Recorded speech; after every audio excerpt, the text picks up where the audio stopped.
So thank you for coming, and sort of apologies too. I think I'm not somebody who knows a lot about market design, and I didn't have a paper on market design, but Ben said, we're having this conference. It looks interesting, and part of the goal is apparently to get people who are not working on this topic to start working on this topic. So I'm going to talk about something I have been working on quite a bit, is thinking about how information markets in developing countries work and evolve.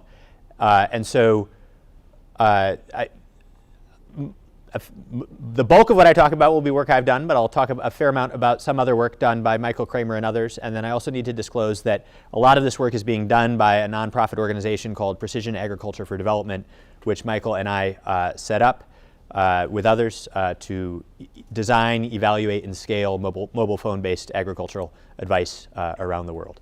So I'm super happy to get as much feedback as you can, and I apologize for missing yesterday. I'll manage to be here today, and I'm grateful to looking forward to hearing all the other talks. But please interrupt with questions, comments, thoughts at any point. I'm probably not going to go my full time.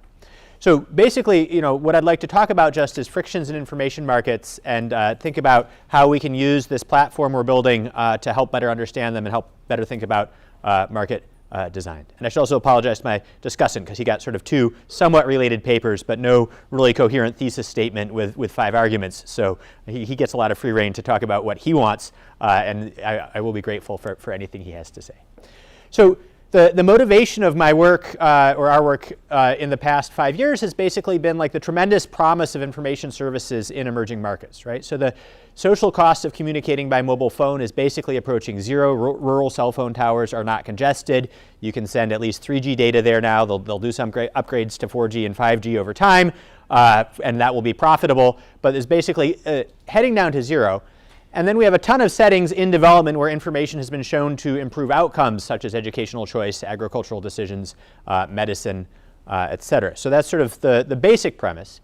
And then I guess the ICT revolution, or the data analytics revolution, holds forth even greater promise, which is to provide customized advice to individuals, which may be even more valuable. So I'm not going to talk about it today, but we're doing a trial in Gujarat where we're giving farmers, we're saying, Dilip, your soil was tested 2 months ago, and it was found to be lacking in this nutrient, and so we recommend the following course of fertilizer for you, and we give him the exact number of kilograms he needs to apply and when he needs to apply it, and then we sort of lead him through the growing season and give that sort of custom information. So there's like tremendous potential, I think, for information services to improve decision making and outcomes, but I think there are a lot of real challenges as well. And number one, I think this has been on my mind for at least 10 years, is just the markets for information don't seem to function very well. If you look at markets for financial advice in the United States or in emerging markets, on many dimensions you'd characterize them as pretty terrible, with people giving pretty biased advice and people not trusting the advice they're getting.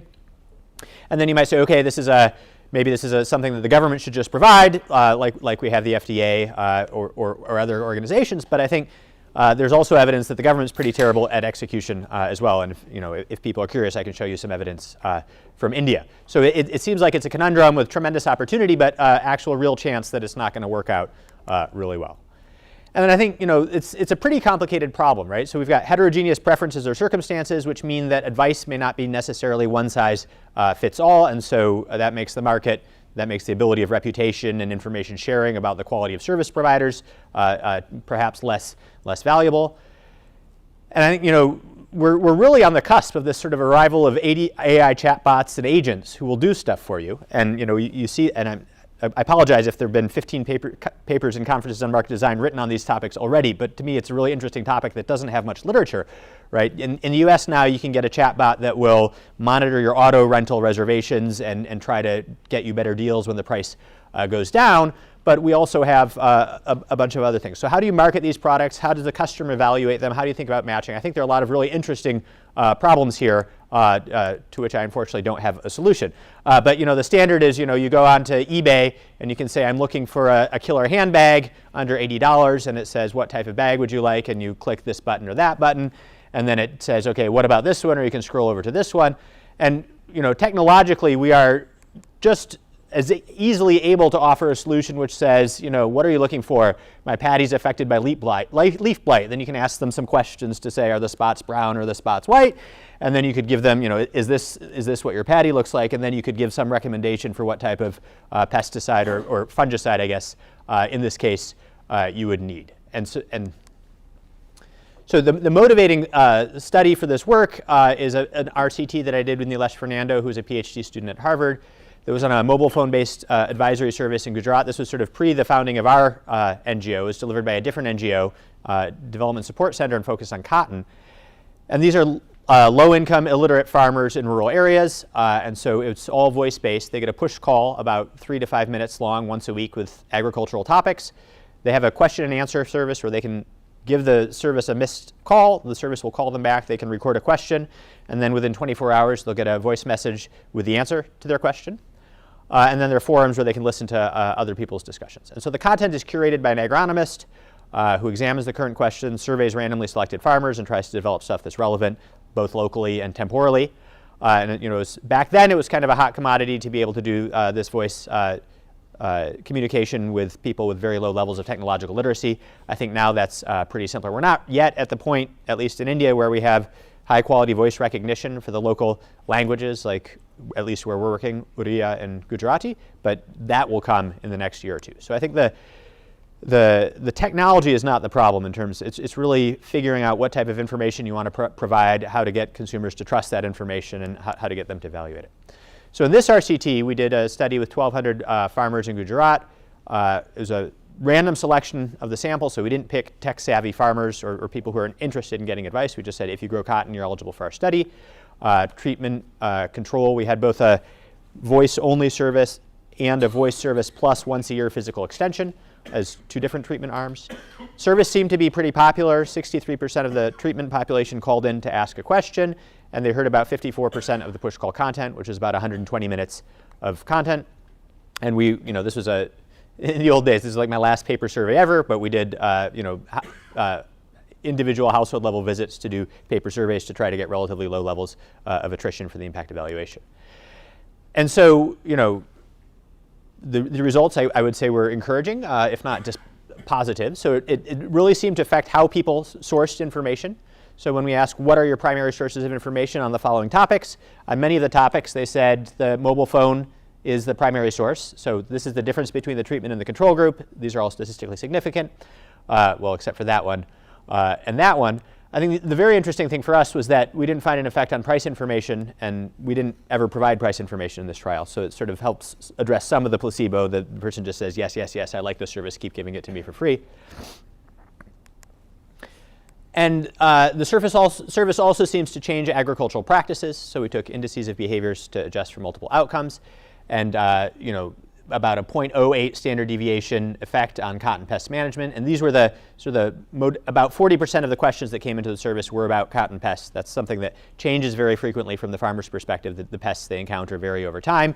And they also really don't trust the local agri-dealers, who typically will give them recommendations on how to kill the bugs. But we did sort of a separate audit study of that. And we find that the agri-dealers recommend too many pesticides and too high a quantity of pesticides. So the farmer succeeds in killing the bug, but it costs them more than it should have, and is actually often exposing them to pretty toxic chemicals that are not effective. So we found some effects on practices. We didn't find in this setting any measured effects on outcomes, so it seems like they're taking the advice. They're not becoming better agronomists.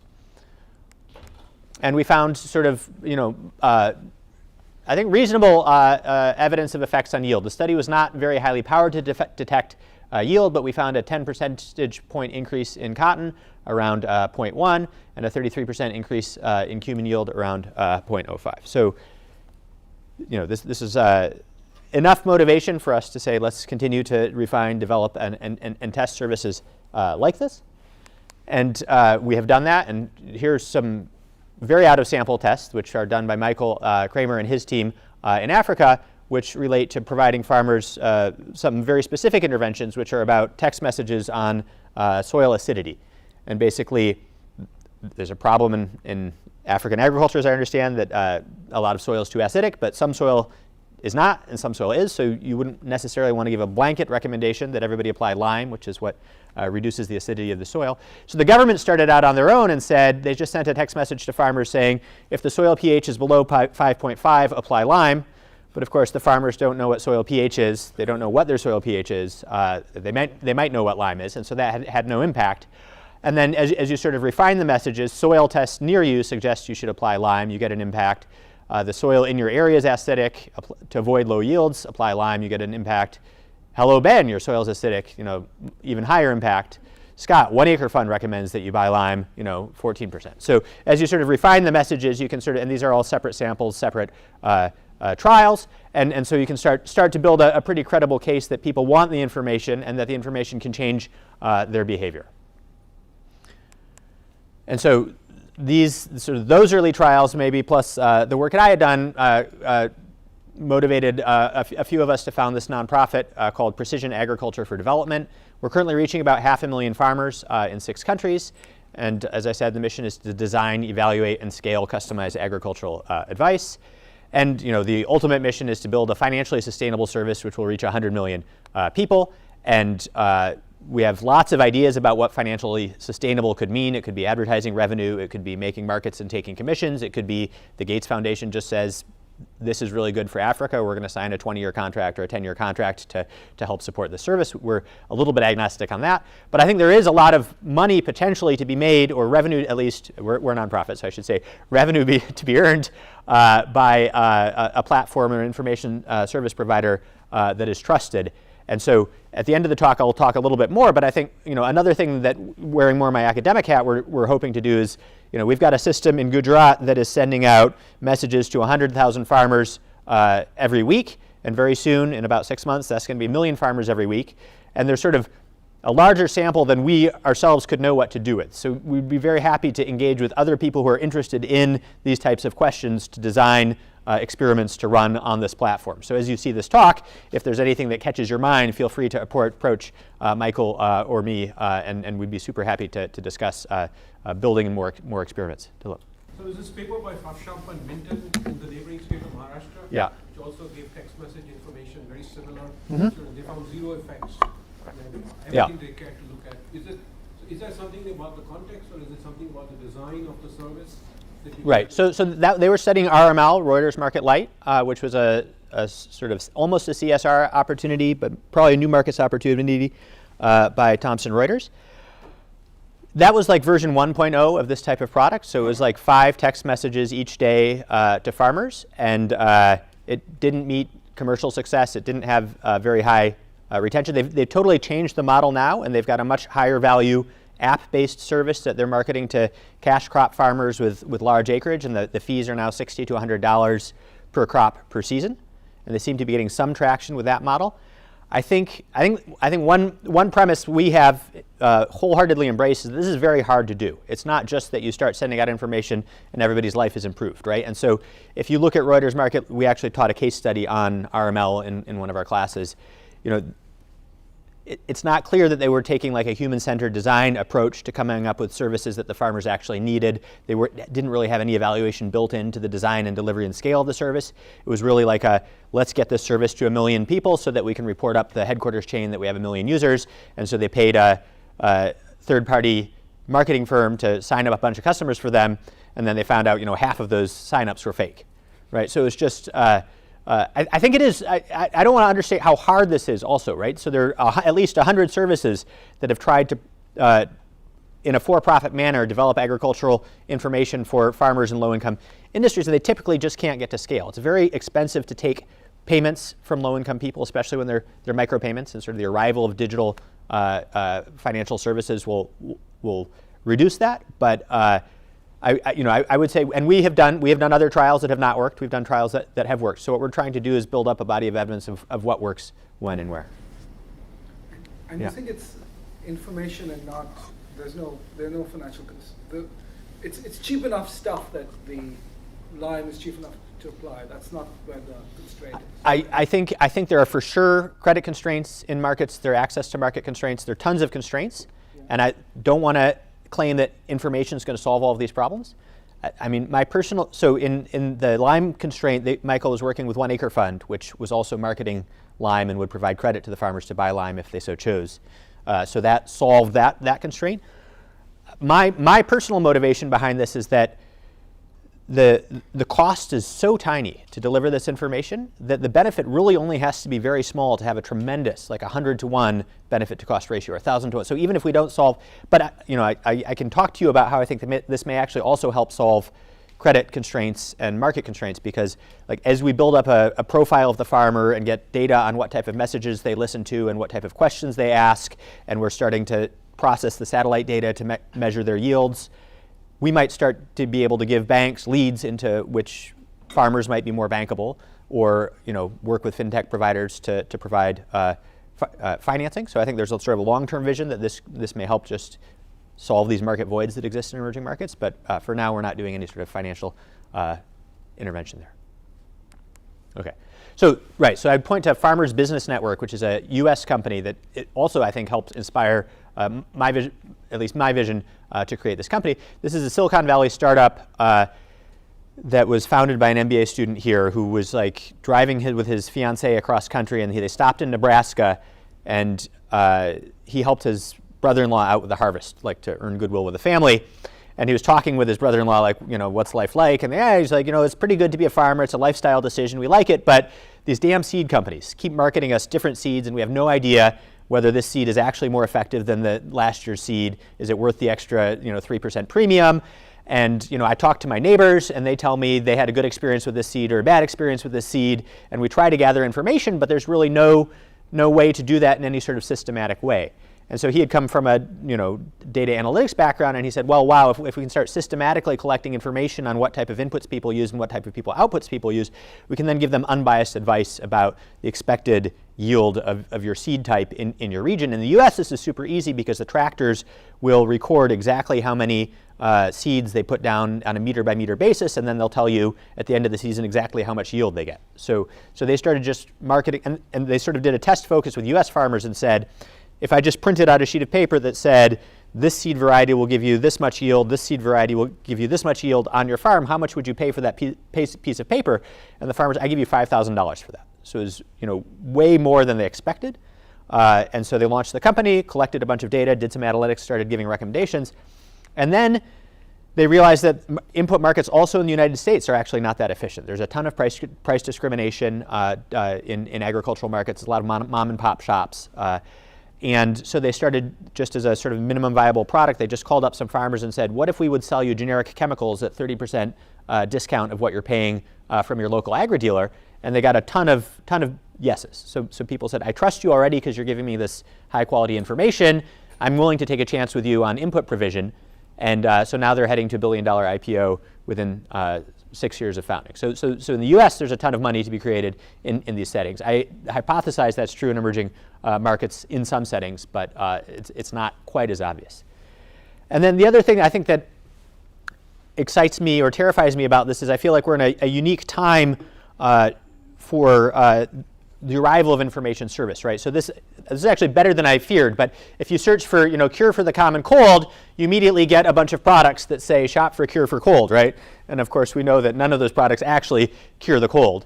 And so if we leave it all to the market, we may end up in a world where a lot of bad products get sold, and especially in weak state environments where it's very hard to go after companies that make misleading claims, markets could kind of break down. In Bing's defense, they actually say, there is no cure for the common cold as one of the first actual search results, but before you get there, you get to the ads offering products.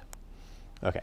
So a bunch of other frictions in information markets, right? So the private costs of information collection may exceed the benefits, but there may be a lot of positive externalities of collecting and sharing that information. So we may have an under collection of information at the individual level. Then at the firm level, if you decide I'm going to collect information and try to share it and turn that into a business model, people who are your potential customers might just get the information from their peers who are actually subscribing to it. So there may be insufficient willingness to pay on that level. Advertising seems to be the solution for most software as a service or consumer-facing services that we see, but I think there's a real chance that they could reduce the credibility of the information that's provided, and at least from our perspective, changing farmer behavior is really difficult. So we're interested but cautious about using advertising. You may be in situations where services have to make individuals to take actions that are valuable to others but less valuable to themselves. providing information on your own outcomes would help train the algorithms to make better recommendations next year, but it's a pain to call in and answer, no, you machine, you have it wrong. I don't have 3 acres, I have 4 acres, and my yield was not 110, it was 130. And so are you going to really go through all that, even if your the marginal impact on the average recommendation might be positive, but on your specific, it doesn't really help you. So there are a bunch of frictions. So I just have a little bit to say about a few different frictions, and then I'd be very, Scott said we can leave time for discussion, and Ben said we can leave time for discussion at the end for ideas and suggestions. So one thing we noticed in the first study was that it did change how people collect and share information. So people who were randomized into the treatment group were less likely to visit peers who were in the control group. But the control farmers were more likely to go visit people who were in the treatment group, and we saw evidence of spillover of agricultural activities, right? So there's a prima facie case that A, there's information spillover, B, maybe our treatment estimates are downwardly biased because we're not properly accounting for that in the RCT. When we finished the survey, when we finished the study, so they got the service for 2 years, and we were winding it down, and we said, but let's understand how this might work in a market setting. So what we did is we sold the service to them, and we did this in 2 ways.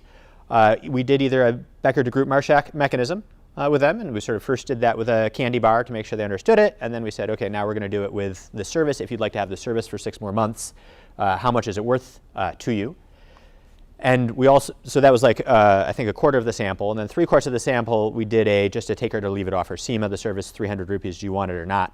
And so that allows us to compare the treatment and the control. That allows us also to compare the elicitation methods, because BDM obviously has a lot more information. But sort of the refreshers, like the point estimate, which would not be statistically significant, is about $200 more in profits per farmer per year from having the service, right? These are not that poor farmers. Their average revenue is probably 12 or 14. Profits are in the thousands. But the willingness to pay is much lower. So I don't have the average number here, but 80% would pay $1 for 6 months, and not just would, but did pay $1, because these were not hypotheticals. These were, if you want the service, give us 58 rupees or 60 rupees, and we sold the service. So on one level, this is in contrast to Michael's work on deworming, where once you go from 0 to any positive price, demand plummets. So that's a little bit encouraging that there may be a market appetite for this. But if you were a profit maximizing firm, it turns out you would end up pricing out very high on the high end, and that would maximize your total revenue, but you'd have many fewer users, and it would exclude the poor users, right? So that's not a great solution for us as a nonprofit organization. Apropos of some of the conversations at dinner yesterday, could you somehow use profits from the higher end, the higher income people to subsidize the market? Yeah, so you could think of a freemium model or a means tested price sliding scale, absolutely. And technology makes that so much easier than in physical goods markets. The other good news is that we're in debates with referees about whether these lines overlap or not. But from from my visual, like a BDM and take it or leave it perform pretty well as elicitation mechanisms. So that gives you some hope that you can use BDM and need smaller samples. Yeah. Have you asked farmers to assess how much they benefited from the information? How accurately do they know? Yeah, no, we've asked them do you think it's useful? But we haven't asked, does this improve your profits or anything? And I think, that'd be interesting. I think that's right. I think it's the other thing that's challenging about this sector is because the costs of the intervention are so low. Even if the benefits are pretty small, it's a no-brainer. But from the individual farmer's perspective, if you're only getting a 10% increase in yield and yields are super stochastic, it's much harder to know yourself whether this is beneficial for you or not, which you could put in sort of another friction of the information market. So I was thinking, you want to model demand in a dynamic, stochastic sense. People who do sign up, they evaluate it, and then that affects their demand and the neighbor's demand. Yeah. Yeah, I think that's right. I think there's a lot of learning there. So Michael did some work in Kenya about soil chemistry tests, and this is just an example that the private market may underinvest in soil information. Basically, they cost about $10 each. But if you ask farmers, how much would you pay for this test, they'll certainly say less than $10. But if you ask them, how much would you pay for your neighbor's test, you get somewhere between $2 and $5 based on how you do the elicitation. And so basically, a test is socially valuable because it provides information for all the neighbors, and the neighbor's valuation is higher than the cost of the test. But it's not being provided as a market service yet. And so there's some hope that some sort of aggregator could help solve some of these market problems. I probably butchered that. Michael can jump in. Possibility of contracting with communities instead of individual farmers. Okay. You mentioned that they would internalize some of Right. Yeah. So I think the contracting costs of contracting with communities might be very high, but I think agricultural cooperatives or contract farming companies or others might actually very much be willing to pay for these services. What about local governments? Yeah. So example, in Odisha, state of Odisha is paying $3 million for us to launch this service to reach 1 million farmers. And they're just saying, actually, to reach 1 million farmers. And now they're saying, actually, 1 million is not enough. We want you to go to 5 million. So I think there actually is a fair amount of willingness to pay for these types of services out there, especially if you can build up an evidence base that they're effective.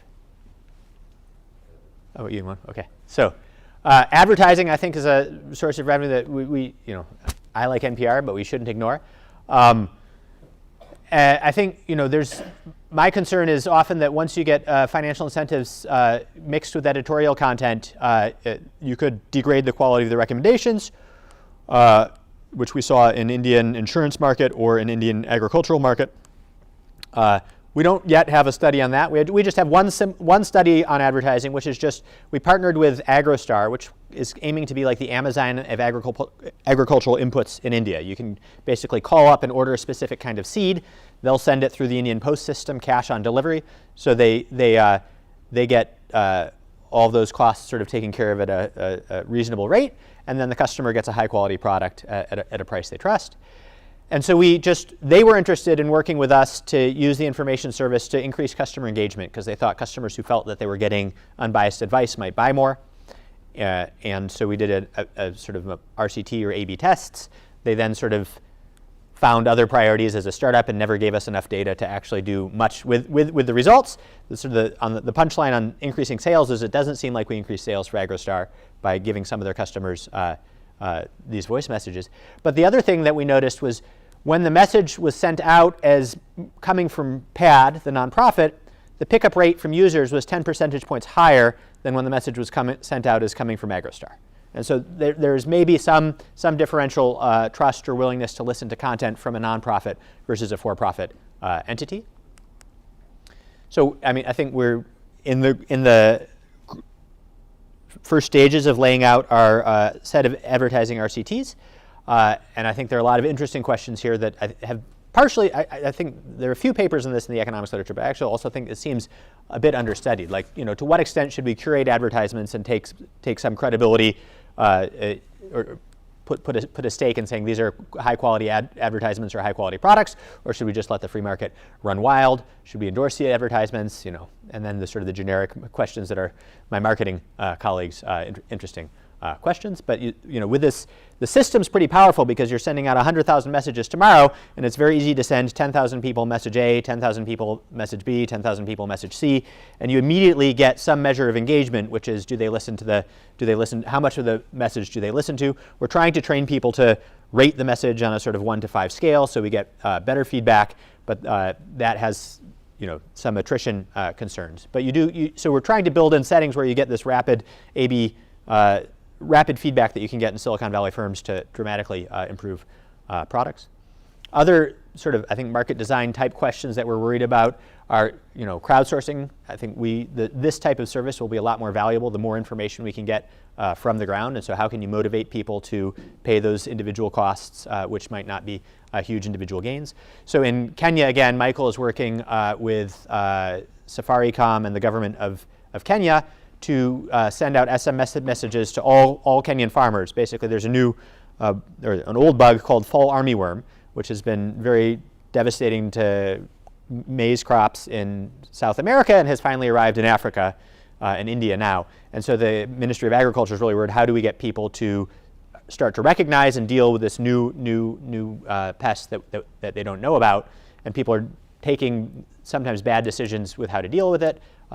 So This is a nice setting just for testing different types of persuasion techniques, altruistic, help your community fight fall armyworm, leadership, lead your community, or self-preservation, follow armyworm moves from farm to farm, protect yourself by inviting your community members to learn about it, reply with this SMS.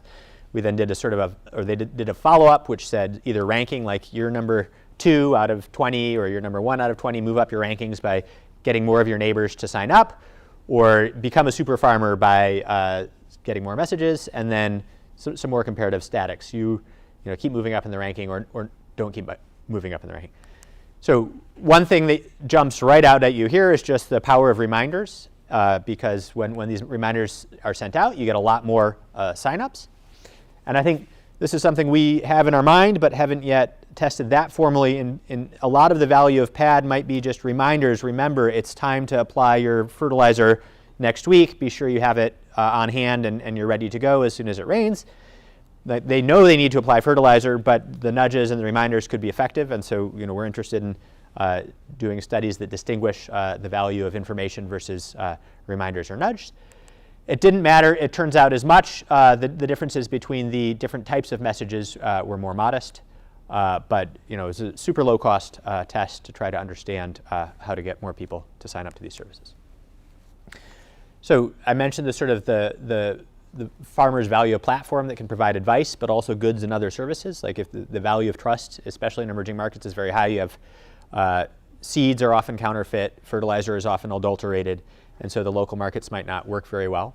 And it's the sort of typical network economics where the platform is more valuable with more farmers, not just because of market sizing and, let's say, spatial matching considerations, but also because of data analytics. You can start to give better recommendations the more people and the more information you have on the platform.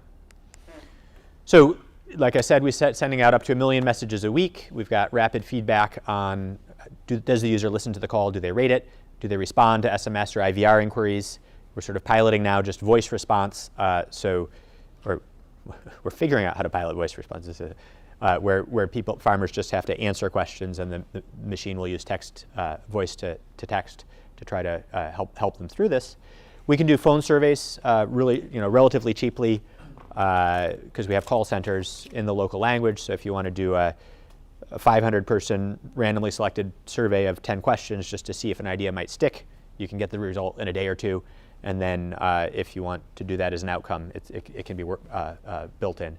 And so, an example, we had not an academic, but somebody who he had a PhD in animal husbandry and an MBA, and he was interested in studying a dairy information service. And so we were able to just plug him into our platform for less than $5,000 over 3 months. He connected to 1,000 farmers and ran this dairy service to see whether it would get traction, and he decided yes. So I think we're looking to expand that. So I think we're very interested in that. So I did promise to end early. So billions have been excluded from modern information services. This is really going to change a lot in the next 5 years. I think I guess everybody thinks that what they're working on is the most important thing, but I'm kind of surprised at how few of our PhD students seem to be working on tech and ICT, given how important I think it is going to be for development. And I think revenue models are really challenging here and interesting, therefore, and that trust, behavior change, matching, and platform design are probably going to determine the winners and the losers. And I would say that the obvious is not necessarily inevitable, right? So M-Pesa came out, and everybody's like, oh, wow, mobile money is going to be here. Everybody's going to have payments in their pocket. And 5 years after it had launched, only 3 of the 150 services that had been launched to provide digital financial services around the world in developing countries had reached 1 million users or more. And I think some of that was due to regulation, a lot of that was due to product design, some of that was due to potentially low value proposition, but sort of saying it's coming doesn't mean that it's going to come and be good, or it's going to come and meet the needs of the people who need it most. So I think there is a real role for us as academics to try to contribute in how these products can be shaped and launched. So that's all I have as my main talk. So.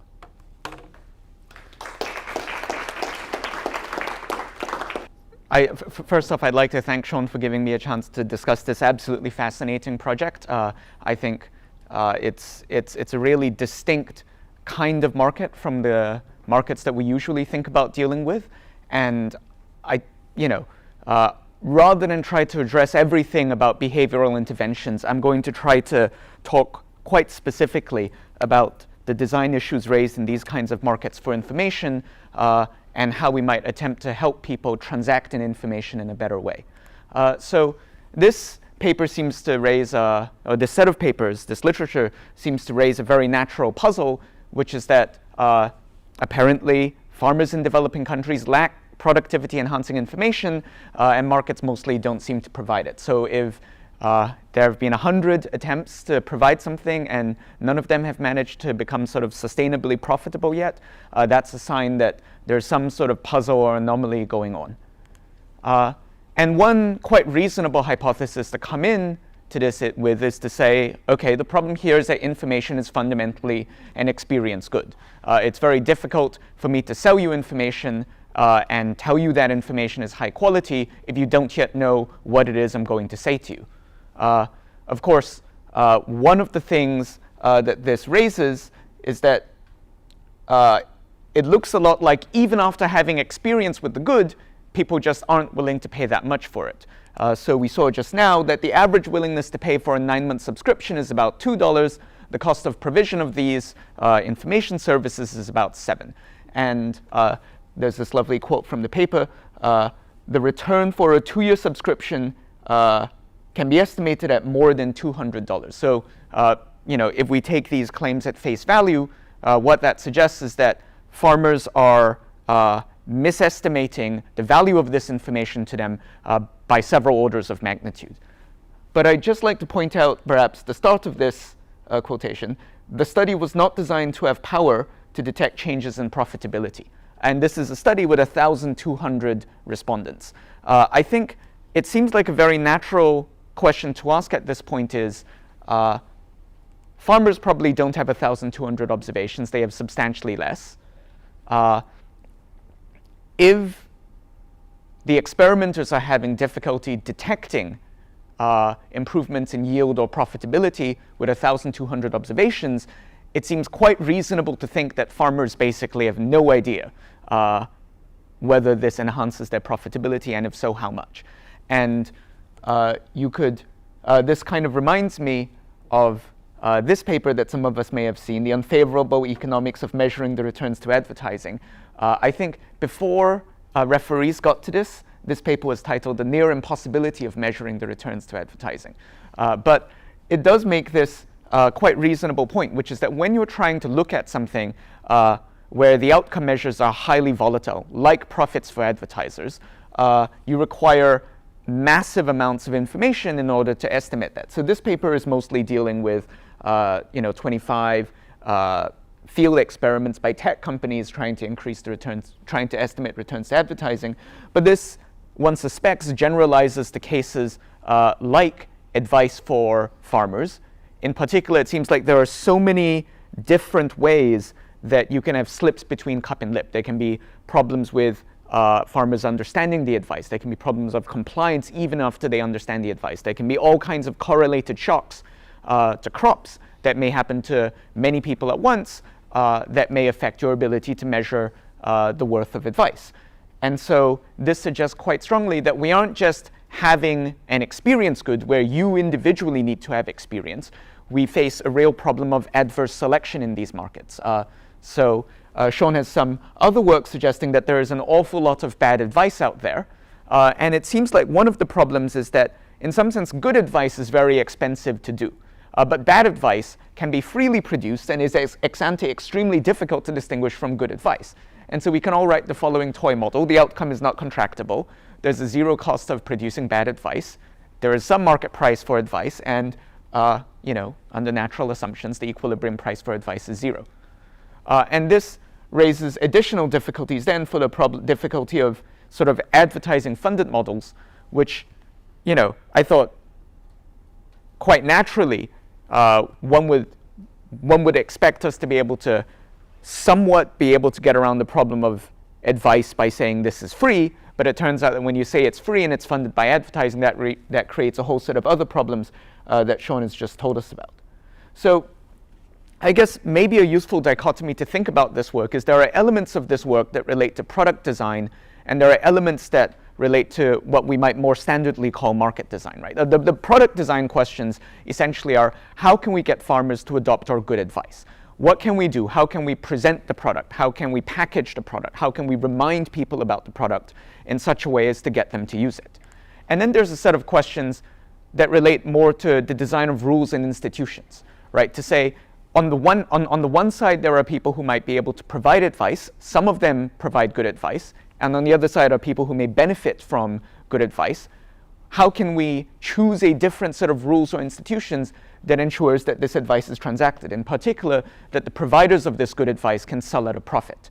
And I think this maybe relates a little bit to the question of what the mission of PAD is or should be, right? I think there's a legitimate question for whether PAD should see itself as a producer of good advice and also a provider of good advice, or as a platform that matches up people who can generate good advice with people who can use that good advice. And I don't know what the economies of scale in each of these are, but I would guess that in a sort of large and revenue sustainable model, that perhaps there's a room for PAD to be the seller or the mediator for other people's advice. And if that's so, then we reach interesting questions in market design. Not least, by the way, this dichotomy is exceedingly fuzzy. We encounter product design questions in market design all the time. For instance, in combinatorial spectrum auctions, there are real questions about which kinds of usage rights should be bundled together in order to be sold to people. And it turns out that somewhat the ability to design a good market partly involves defining where the edges of the product are. So which kinds of services should go with each other.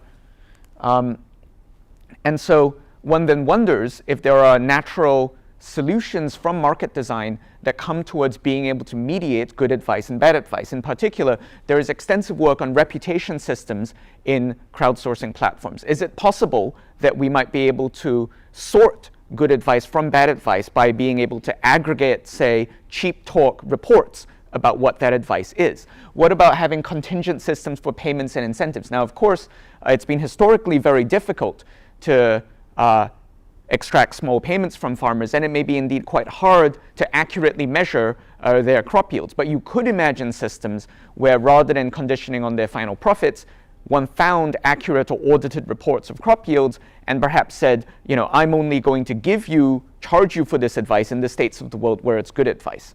And a related thought is that perhaps one role for an organization like PAD is to centralize verification costs. That it sounds somewhat like the cost of running an experiment to check whether advice is good or bad is itself a public good. And that one role for a centralized mediator might be exactly to run experiments to determine which advice is good or bad and to develop a reputation for being able to sort good advice from bad advice. I think, having prepared these slides in advance, I think there are maybe just two things I'd add to that before abiding by my promise to Ben to hit 10 minutes and leave time for some sort of real conversation. One is that I've been very much thinking about this paper from the point of view of general advice, where there's something that is generally a good idea. You should keep your soil pH levels at the following level, so use a lot of lime.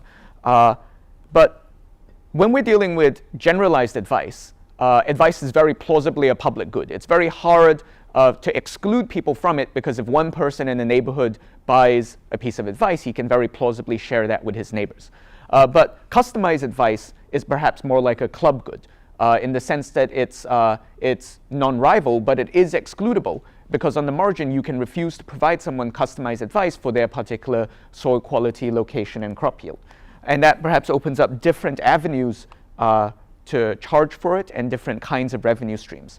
A related idea is on revenue streams is that there is maybe a connection between the problem of finding advertiser-funded models and the aligned delegation literature. In particular, if we think of these as very simple problems, like advertisers want you to buy more fertilizer, your recommendation is how much fertilizer to buy, then it seems like there's an obvious problem of of not being able to give good advice or have advice that the end user might think is biased. But insofar as the problem has multiple dimensions, it might be possible for advertisers to make revenue of one dimension of the problem and to give advice on the orthogonal dimensions that, by virtue of being orthogonal, might therefore be trustworthy. So I wonder if this is maybe an application where the multidimensionality of the problem could be used to help fund the problem while keeping the advice credible. So with that said, I think it may be much more sensible for Shawn to have some time to talk about this and for everybody else to have time to give comments and feedback.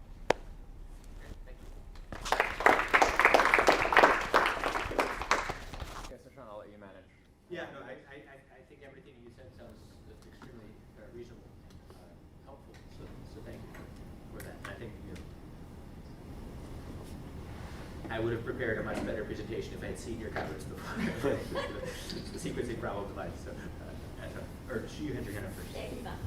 So, both to Shane Wu and to you and to you and to you, I have a question.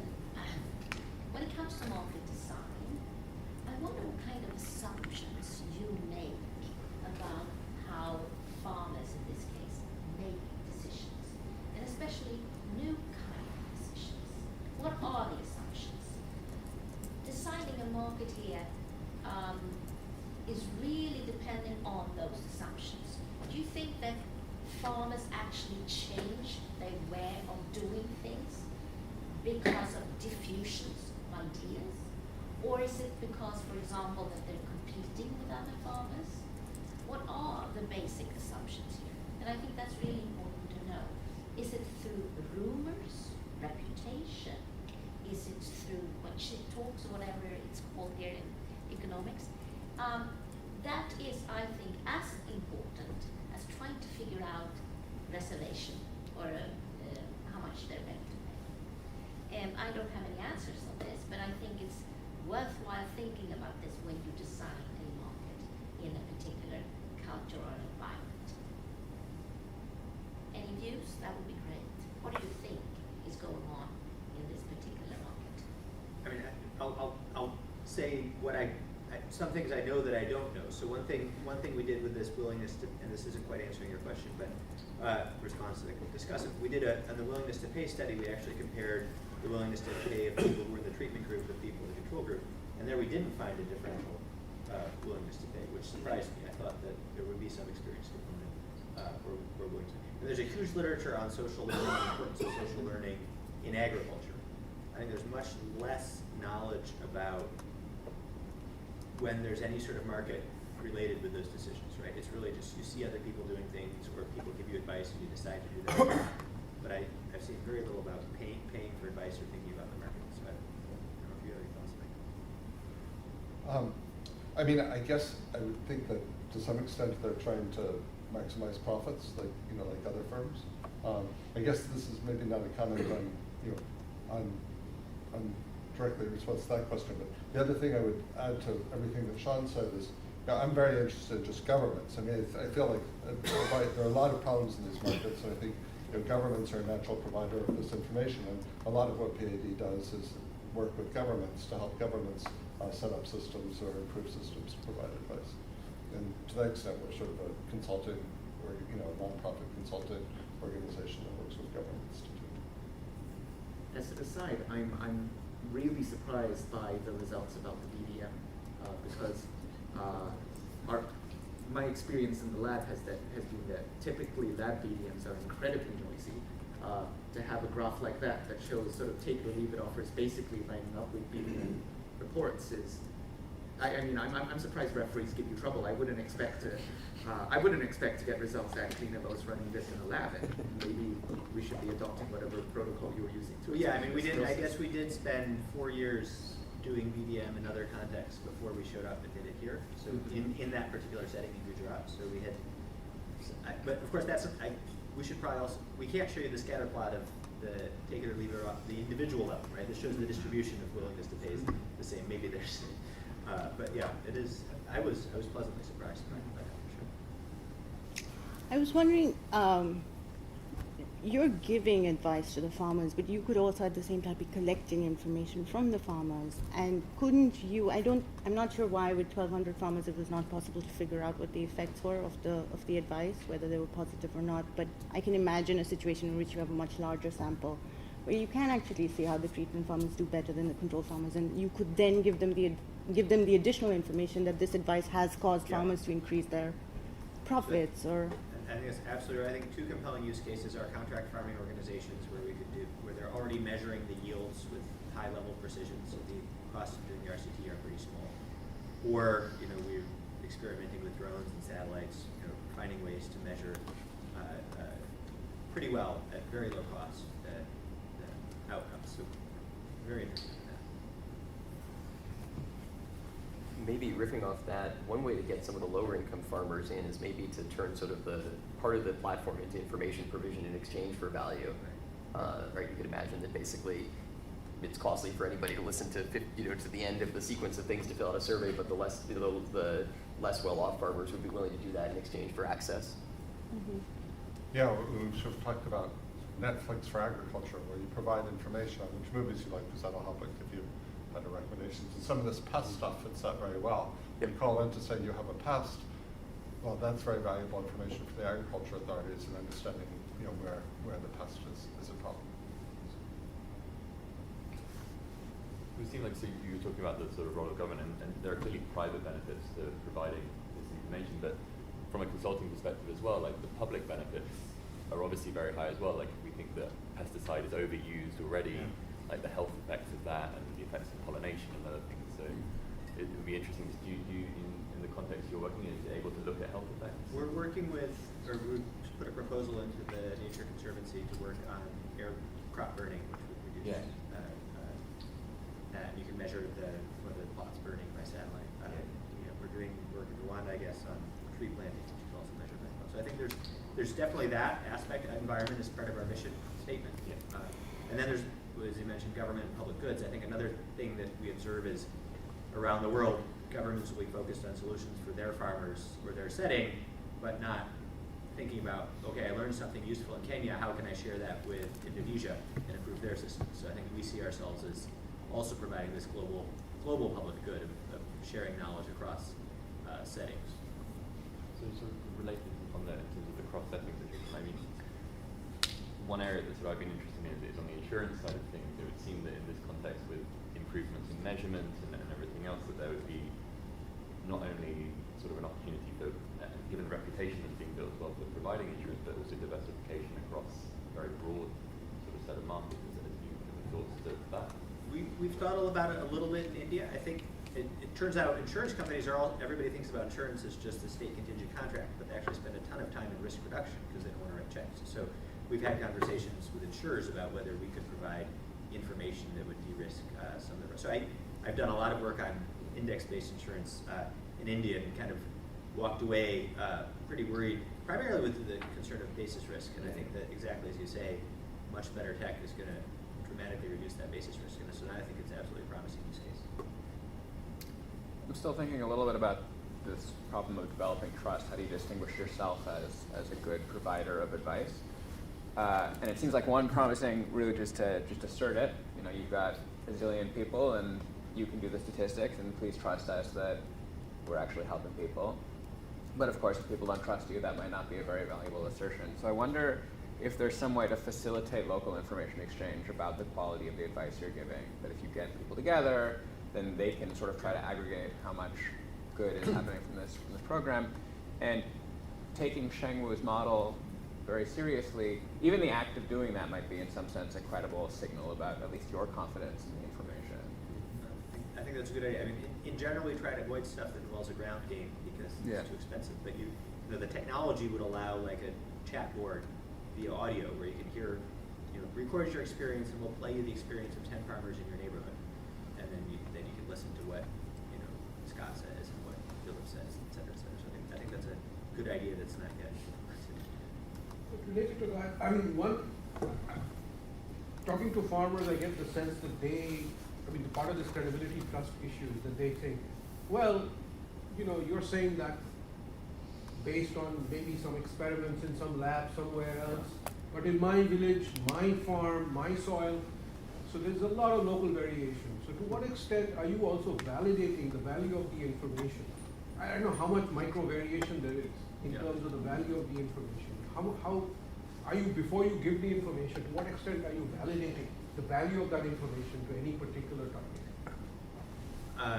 I think it differs in different contexts. I think in India we're kind of hamstrung by government regulations, which have very specific rules about what type of advice you can give. So you have to run everything through the state agricultural board, and I think that I would love to have 100 RCTs on 100 soil types and 100 irrigation types, and be able to say, we're really sure we're hitting it on this. There's a big standard error band around this piece of advice and sort of tailor advice. I think that's where we want to go. Right now, getting the yield data back is pretty challenging. So I would say it's a work in progress. I think if anything, there's a unsatisfactory test, which is the market test, that people are asking questions, people are consuming the information. So at least from their perspective, they see value in it. But I think it's TBD. But to what extent will you be evaluating? Always. I mean, we're running. We always have RCTs and A/B tests going on. That's a core part of what we're doing. But yeah, I mean, the long-run vision, maybe a pipe dream, but the long-run vision would definitely be to have things be very personalized, not just by local geography. I mean, geography and agriculture, soil type, etc. is obviously vital, but also you could imagine, what's your risk tolerance as an individual? Do you have a spouse who's working in the city, bringing a regular income? You might be much more willing to plant risky crops than otherwise.